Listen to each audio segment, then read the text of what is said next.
What if I told you that one city has been the beating heart of human history? A place where empires rose and fell, where prophets walked, and where the fate of civilizations was decided. This is Jerusalem, not just a city, but a living, breathing testament to humanity's greatest triumphs, deepest tragedies, and most enduring mysteries. For over 3,000 years, Jerusalem has been a magnet for kings and conquerors, pilgrims and prophets. It's a city sacred to three of the world's major religions: Judaism, Christianity, and Islam, each claiming it as their own. But why? What is it about this ancient city that has made it the most fought-over piece of land in history? Was it the gold of its temples? The power of its kings? Or something deeper, something divine? In this video, we'll embark on an epic journey through the entire history of Jerusalem. From its humble beginnings as a Canaanite stronghold to its modern-day status as one of the most contested cities on earth, we'll uncover the secrets, the betrayals, and the moments that shaped not just Jerusalem, but the world itself. But here's the twist. Jerusalem's story isn't just about the past. It's about the present and the future. As we explore its history, we'll discover how this city continues to hold the world in its grip, a symbol of both unity and division, hope and conflict. So, buckle up. This isn't just a history lesson. This is the story of a city that defied time, shaped civilizations, and continues to challenge our understanding of the world. Let's begin. Ancient Jerusalem. Long before Jerusalem became a city of kings and temples, it was a humble Canaanite settlement known as Jebus. Perched on a rocky ridge, surrounded by deep valleys, it was a place of strategic importance, a natural fortress. But it was more than that. Even then, there was something special about this place. The Jebusites, a Canaanite tribe, called it home. They built walls to protect their people and temples to honor their gods. But destiny had other plans for this city. Around 1000 BCE, a powerful figure emerged from the hills of Judah, a shepherd-turned-warrior king named David. David's conquest of Jebus wasn't just a military victory, it was a turning point in history. He saw something in this city, a divine promise, a destiny waiting to be fulfilled. He renamed it Jerusalem, the City of Peace, and made it the capital of his united kingdom of Israel and Judah. But why Jerusalem? Why not Hebron, where David had ruled before? The answer lies in its unique position. A crossroads of trade routes, a natural stronghold, and, perhaps, something more mystical. The Bible tells us that Jerusalem was chosen by God, a place where heaven and earth would meet. David's son, Solomon, would take this destiny even further. He built the first temple, a magnificent structure of gold, cedar, and stone, dedicated to the worship of Yahweh. It was said to be the dwelling place of God on earth, a symbol of divine favor and unity for the people of Israel. But even in these early days, shadows loomed over Jerusalem. The city's rise to greatness was not without conflict. The Jebusites, though conquered, left their mark. Their gods and traditions lingered, creating tensions that would echo through the centuries. This was the beginning of Jerusalem's story, a city born from conquest, shaped by faith, and destined for greatness. But as we'll see, greatness often comes at a cost. The First Temple period 1000 BCE to 586 BCE. Under King Solomon, Jerusalem reached its golden age. The First Temple, a marvel of ancient engineering, stood at the heart of the city, a symbol of unity, faith, and divine favor. Built with cedar from Lebanon, stone quarried from the hills, and adorned with gold, it was a place where heaven and earth seemed to meet. The temple wasn't just a building, it was the soul of Jerusalem. Pilgrims from across the kingdom flocked to its gates, bringing offerings and prayers. The Ark of the Covenant, said to hold the tablets of the Ten Commandments, rested in its inner sanctum, the Holy of Holies. It was a time of prosperity, peace, and spiritual awakening. But beneath the surface, cracks were beginning to form. Solomon's reign, though glorious, was not without controversy. His alliances with foreign powers, his marriages to princesses from neighboring kingdoms, and his heavy taxes sowed seeds of discontent. When Solomon died, the kingdom fractured. The northern tribes rebelled, forming the Kingdom of Israel, while Jerusalem remained the capital of the smaller Kingdom of Judah. For the next 4 centuries, Jerusalem endured. It faced invasions, sieges, and internal strife, but the temple stood as a beacon of hope. Prophets like Isaiah and Jeremiah walked its streets, warning of complacency and calling for justice. They spoke of a covenant between God and the people, a covenant that demanded faithfulness. But faithfulness was in short supply. Corruption, idolatry, and social injustice plagued the city. The kings of Judah wavered between piety and pragmatism, making alliances with powerful empires like Egypt and Assyria in a desperate bid for survival. Then came the Babylonians. In 586 BCE, the unthinkable happened. The armies of Nebuchadnezzar II breached Jerusalem's walls after a brutal siege. The city was plundered, its palaces burned, and the temple, the heart of Jerusalem, was reduced to rubble. The Ark of the Covenant vanished, lost to history. The people of Judah were taken into exile, their city left in ruins. It was a moment of profound tragedy, a turning point that would echo through the ages. But even in exile, the people held on to hope. They remembered Jerusalem, not as it was, but as it could be, a city of peace, a city of God. The Second Temple period. After decades of exile in Babylon, the Jewish people were allowed to return to Jerusalem. It was a moment of hope, but also of immense challenge. The city they once knew was in ruins, its walls shattered, its temple destroyed. Yet, under the leadership of figures like Zerubbabel and the prophet Ezra, they began the arduous task of rebuilding. The Second Temple, completed in 516 BCE, was a humbler structure than its predecessor. Gone were the gold and grandeur of Solomon's temple, but its significance was no less profound. It was a symbol of resilience, a testament to the enduring faith of a people who refused to let their identity be erased. But Jerusalem's struggles were far from over. Over the next few centuries, the city became a battleground, not just of armies, but of ideas. The influence of foreign powers, from the Persians to the Greeks, brought both opportunity and conflict. When Alexander the Great swept through the region in the 4th century BCE, Jerusalem became part of the Hellenistic world. Greek culture, with its philosophy, art, and language, began to permeate Jewish life. For some, this was a welcome change, a chance to modernize and engage with the wider world. For others, it was a threat to their traditions and faith. This tension came to a head under the Seleucid king Antiochus IV Epiphanes. In 167 BCE, he outlawed Jewish practices, desecrated the temple, and erected a statue of Zeus in its sacred courts. It was an act of cultural annihilation, and it sparked a revolt. The Maccabees, a family of Jewish rebels, rose up against the Seleucids. Their victory and the subsequent rededication of the temple are celebrated to this day as Hanukkah, the Festival of Lights. But the Maccabean dynasty, known as the Hasmoneans, was not without its own controversies.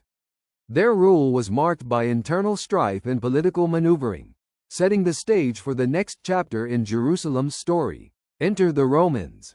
In 63 BCE, Pompey the Great marched into Jerusalem, bringing Judea under Roman control. The Romans appointed Herod the Great as a client king, and though he was despised by many of his subjects, he transformed Jerusalem into a city of grandeur. He expanded the Temple Mount, creating a monumental complex that rivaled the wonders of the ancient world. But beneath the surface, tensions simmered. The Roman occupation was deeply resented, and religious movements began to emerge, each offering a different vision for Jerusalem's future. Among them was a preacher from Galilee named Jesus, whose teachings would forever change the course of history. In 70 CE, the tensions boiled over. The Great Jewish Revolt against Rome ended in catastrophe.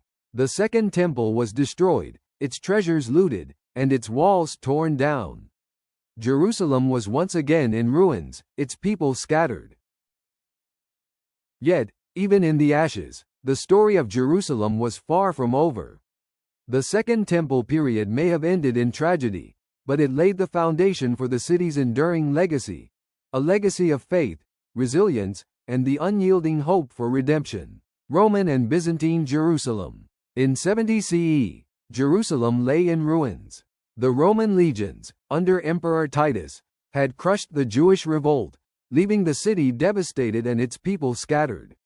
The Second Temple, the heart of Jewish worship, was gone, its treasures looted, its sacred spaces desecrated. For the Jewish people, it was a moment of unimaginable loss, a wound that would never fully heal. But Jerusalem's story was far from over. The Romans, ever pragmatic, saw an opportunity to reshape the city in their image. They rebuilt Jerusalem as Aelia Capitolina, a pagan city dedicated to Jupiter. The Temple Mount was left in ruins, and a temple to Jupiter was erected in its place. For the Jewish people, this was a bitter irony, a holy site now defiled by foreign gods. Yet, even in this dark chapter, seeds of renewal were being planted. In the early 4th century CE, a profound shift occurred. The Roman Emperor Constantine converted to Christianity, and Jerusalem became a focal point of the new faith. Constantine's mother, Helena, traveled to the city, where she was said to have discovered the true cross, the very cross on which Jesus was crucified. This discovery transformed Jerusalem into a center of Christian pilgrimage. Constantine ordered the construction of the Church of the Holy Sepulchre, a magnificent basilica built over the sites of Jesus' crucifixion and resurrection. Pilgrims from across the Roman Empire flocked to the city, walking in the footsteps of Christ. Under Byzantine rule, Jerusalem flourished as a Christian holy city. Churches, monasteries, and shrines dotted the landscape, and the city's streets buzzed with the languages of pilgrims from distant lands. But this new era was not without its tensions. The Jewish population, though diminished, remained a presence in the city, their longing for the temple undimmed. The Byzantine period also saw the rise of theological debates and religious rivalries. Jerusalem became a stage for the struggles between Orthodox Christianity and heresies, as well as a symbol of the growing divide between the eastern and western branches of the Church. By the 7th century, however, the Byzantine Empire was weakening. Jerusalem, once a jewel of the Christian world, was vulnerable. The stage was set for a new power to rise, one that would once again transform the city's destiny. Early Islamic period 638 CE to 1099 CE. In 638 CE, Jerusalem entered a new era. The Muslim armies, led by Caliph Umar ibn al-Khattab, arrived at the city's gates. Unlike previous conquerors, Umar came not to destroy, but to honor. He entered the city on foot, a gesture of humility, and signed a treaty guaranteeing the safety of its Christian and Jewish inhabitants. For Muslims, Jerusalem held profound significance. Known as Al-Quds the Holy, it was revered as the site of the Prophet Mohammed's night journey and ascension to heaven. According to Islamic tradition, Muhammad was transported from Mecca to Jerusalem, where he led prayers with the prophets of old before ascending to the divine presence. This event cemented Jerusalem as the third holiest city in Islam, after Mecca and Medina. Under the Umayyad Caliphate, Jerusalem underwent a dramatic transformation. Caliph Abd al-Malik commissioned the construction of the Dome of the Rock, a masterpiece of Islamic architecture. With its golden dome, intricate mosaics, and Quranic inscriptions, the Dome of the Rock was more than a building, it was a statement. It proclaimed the arrival of Islam as a global faith and honored the sacredness of the Temple Mount, known to Muslims as the Haram al-Sharif noble sanctuary. Nearby, the Al-Aqsa Mosque was built, becoming a center of worship and learning. Together, these structures turned Jerusalem into a beacon of Islamic culture and spirituality. Pilgrims from across the Muslim world flocked to the city, drawn by its holiness and its connection to the Prophet. Jews, and even Eastern Christians in their zeal to purify the city. It was a moment of triumph for the Crusaders, but one stained by tragedy. With Jerusalem in their hands, the Crusaders established the Kingdom of Jerusalem, a Christian state in the heart of the Islamic world. They transformed the city to reflect their faith, converting mosques into churches and building new shrines. The Dome of the Rock became the Templum Domini, Temple of the Lord, and the Al-Aqsa Mosque was turned into a palace for the Knights Templar, a powerful military order sworn to protect pilgrims. But the Kingdom of Jerusalem was fragile. Surrounded by hostile powers, it relied on a delicate web of alliances and the constant influx of crusaders from Europe. The city became a melting pot of cultures, where European knights, Arab merchants, and Eastern Christians interacted, sometimes peacefully, often uneasily. For nearly a century, Jerusalem remained under Crusader control, but the tides of history were shifting. In the late 12th century, a new leader emerged in the Muslim world, Saladin. Charismatic, shrewd, and deeply devout, Saladin united the fractured Muslim states under the banner of jihad. His goal was clear: to reclaim Jerusalem for Islam. In 1187, Saladin's forces met the Crusaders at the Battle of Hattin, near the Sea of Galilee. It was a decisive victory for Saladin. The Crusader army was decimated, and Jerusalem was left vulnerable. After a brief siege, the city surrendered. Saladin's entry into Jerusalem was a stark contrast to the bloodshed of 1099. He allowed Christians to leave peacefully, and he ensured that holy sites were respected. For Muslims, it was a moment of redemption. For the Crusaders, it was a devastating blow. But the story of the Crusades was far from over. The fall of Jerusalem would spark a new wave of crusades, as European powers sought to reclaim the Holy City. Jerusalem, once again, was at the center of a struggle that would shape the course of history. But Jerusalem's significance was not limited to Islam. The city remained a place of deep importance for Christians and Jews.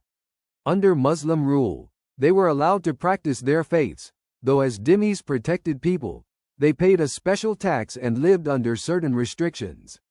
This delicate balance of coexistence was not always peaceful, but it allowed Jerusalem to thrive as a multi-religious city. By the 11th century, however, tensions began to rise. The Fatimid Caliphate, which controlled Jerusalem, faced internal strife and external threats. The city's strategic and spiritual importance made it a target for emerging powers. Little did anyone know that Jerusalem was about to become the focal point of one of history's most dramatic conflicts, the Crusades. Crusader period 1099 CE to 1187 CE. In 1099, Jerusalem became the prize in a holy war that would reshape the world. The Crusaders, driven by a mix of religious fervor, political ambition, and the promise of salvation, had marched thousands of miles to reclaim the holy city from Muslim rule. When they finally breached Jerusalem's walls, the city became a scene of unimaginable bloodshed. The Crusaders, exhausted and desperate, showed no mercy. Streets ran red with blood as they slaughtered Muslims, Ayyubid, Mamluk, and Ottoman rule 1187 CE to 1917 CE. After Saladin's triumphant recapture of Jerusalem in 1187, the city entered a new era under the Ayyubid dynasty. Saladin, a visionary leader, sought to restore Jerusalem's Islamic character while allowing Christians and Jews to return and practice their faiths. The city became a symbol of tolerance and coexistence, though tensions simmered beneath the surface. Saladin's successors, however, struggled to maintain his legacy. The Ayyubid dynasty fragmented, and Jerusalem became a pawn in the power struggles of the region. In 1250, the Mamluks, a warrior caste of former slaves, rose to power in Egypt and soon extended their control over Jerusalem. Under Mamluk rule, Jerusalem experienced a cultural and architectural renaissance. The Mamluks, devout Muslims, poured resources into restoring and beautifying the city's Islamic sites. They built madrasas, Islamic schools, hospices for pilgrims, and intricate fountains. The city's skyline was adorned with minarets and domes, and its streets buzzed with scholars, traders, and pilgrims from across the Muslim world. Yet, Jerusalem's political importance waned during this period. As a provincial city in the vast Mamluk Empire, it was no longer a center of power. Its significance was largely spiritual, a place where faith and history intertwined. In 1517, the Ottoman Empire swept through the region, bringing Jerusalem under its control. Under the Ottomans, the city entered a new phase of stability and growth. Suleiman the Magnificent, one of the empire's greatest rulers, left an indelible mark on Jerusalem. He rebuilt the city's walls, which still stand today, and restored many of its religious sites. But the Ottomans' focus was not solely on Jerusalem. As the empire expanded, the city became a backwater, overshadowed by more strategic and prosperous regions. By the 19th century, Jerusalem was a shadow of its former self, a city of faded grandeur, struggling with poverty and neglect. Yet, even in decline, Jerusalem remained a beacon of hope. Its holy sites continued to draw pilgrims from across the world, and its diverse communities, Muslims, Christians, and Jews, persisted in their shared home. As the Ottoman Empire crumbled in the early 20th century, Jerusalem stood at a crossroads. The city's fate would soon be decided by new powers, setting the stage for the conflicts and transformations of the modern era. British Mandate and the creation of Israel 1917 CE to 1948 CE. In 1917, as World War I raged, Jerusalem found itself at the center of a new struggle. The Ottoman Empire, which had ruled the city for centuries, was crumbling. British forces, led by General Edmund Allenby, marched into Jerusalem, marking the end of Ottoman rule and the beginning of a new era. Allenby entered the city on foot, a gesture of respect for its holy status.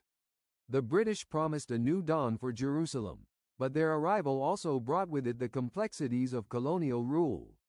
In 1920, the League of Nations granted Britain the mandate for Palestine, tasking them with preparing the region for self-governance. But the British mandate was fraught with tension. Jerusalem, a city sacred to Jews, Christians, and Muslims, became a flashpoint for competing nationalisms. The Balfour Declaration of 1917, in which Britain expressed support for a national home for the Jewish people in Palestine, ignited hope among Zionists and fear among the Arab population. Over the next 3 decades, Jerusalem became a battleground, not just of armies, but of ideas. Jewish immigrants, fleeing persecution in Europe, arrived in growing numbers, seeking refuge and a homeland. At the same time, the Arab population, who had lived in Palestine for generations, saw their land and identity under threat. The city's streets became a microcosm of the broader conflict. Clashes between Jewish and Arab communities grew increasingly violent. The British, caught in the middle, struggled to maintain order.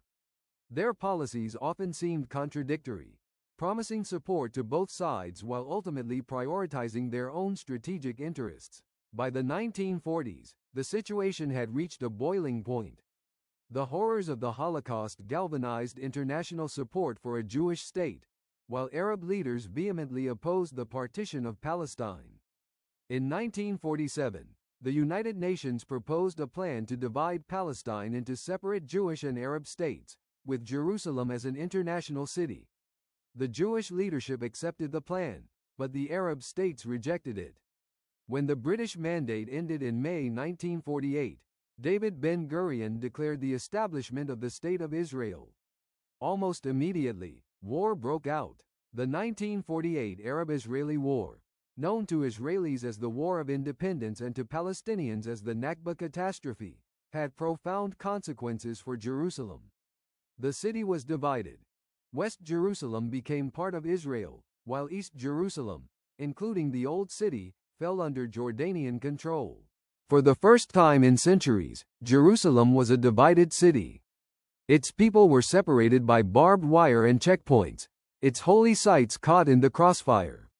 Yet, even in this moment of division, Jerusalem remained a symbol of hope and resilience, a city whose story was far from over. Modern Jerusalem 1948 CE, present. After the 1948 war, Jerusalem was a city divided.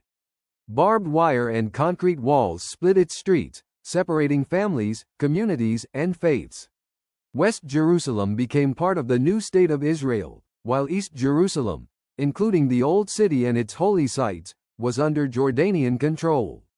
For nearly 2 decades, the city existed in a state of uneasy tension, a symbol of the broader Israeli-Palestinian conflict. But in 1967, everything changed. The Six-Day War, a brief but devastating conflict, saw Israel capture East Jerusalem from Jordan.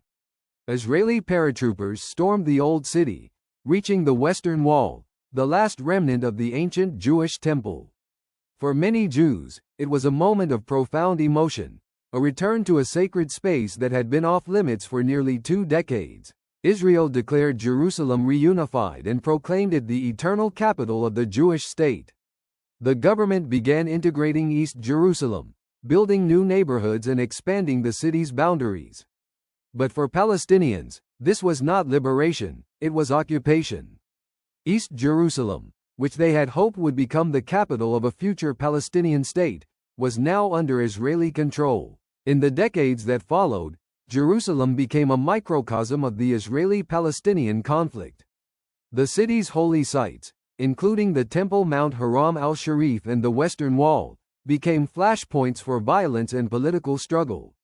Clashes between Israeli security forces and Palestinian protesters, as well as acts of terrorism, underscored the deep divisions that still plagued the city. Yet, amidst the conflict, Jerusalem remained a place of extraordinary diversity and resilience. Its streets were a mosaic of cultures, languages, and faiths. Jewish, Muslim, and Christian communities continued to live side by side, their lives intertwined in ways that defied simple narratives. In 1980, Israel formally annexed East Jerusalem, a move that was met with international condemnation. Most countries refused to recognize Jerusalem as Israel's capital, and the city's status remained one of the most contentious issues in the Israeli-Palestinian conflict. In recent years, tensions have only intensified. The U.S. decision to recognize Jerusalem as Israel's capital in 2017 sparked widespread protests and renewed debates about the city's future. For Israelis, Jerusalem is the heart of their nation, a symbol of their historical and religious connection to the land. For Palestinians, it is the soul of their struggle, a city that represents their identity and aspirations. Today, Jerusalem stands at a crossroads. It is a city of breathtaking beauty and profound contradictions, where ancient traditions meet modern realities. Its future remains uncertain, but one thing is clear: Jerusalem's story is far from over. It is a city that continues to shape, and be shaped by, the world around it. Jerusalem is more than a city. It is a living testament to the power of faith, the weight of history, and the resilience of the human spirit. For over 3,000 years, it has been a beacon of hope, a battleground for empires, and a symbol of unity and division. From its humble beginnings as a Canaanite settlement to its rise as the heart of ancient kingdoms, from its destruction and rebirth under countless rulers to its modern-day status as one of the most contested cities on earth, Jerusalem has defied time and tragedy. It has been destroyed and rebuilt, conquered and liberated, divided and reunified. Yet, through it all, it has endured. Jerusalem is a city of contradictions. It is a place of profound holiness and deep conflict, where the sacred and the secular collide. It is a city that has inspired some of humanity's greatest achievements, and some of its darkest moments. It is a city that belongs to everyone, and to no one. As we look to the future, Jerusalem remains a city of endless possibility. Will it continue to be a flashpoint for conflict, or will it become a symbol of peace and coexistence? The answer lies not just in the hands of its leaders, but in the hearts of its people, and in the collective will of the world. Jerusalem's story is far from over. It is a story that continues to unfold, a story that challenges us to confront our deepest beliefs, our shared humanity, and our hopes for the future. So, as we leave this ancient city, let us remember, Jerusalem is not just a place. It is a mirror, reflecting the best and worst of who we are. And perhaps, in understanding its past, we can find a way to shape a better future, for Jerusalem, and for us all.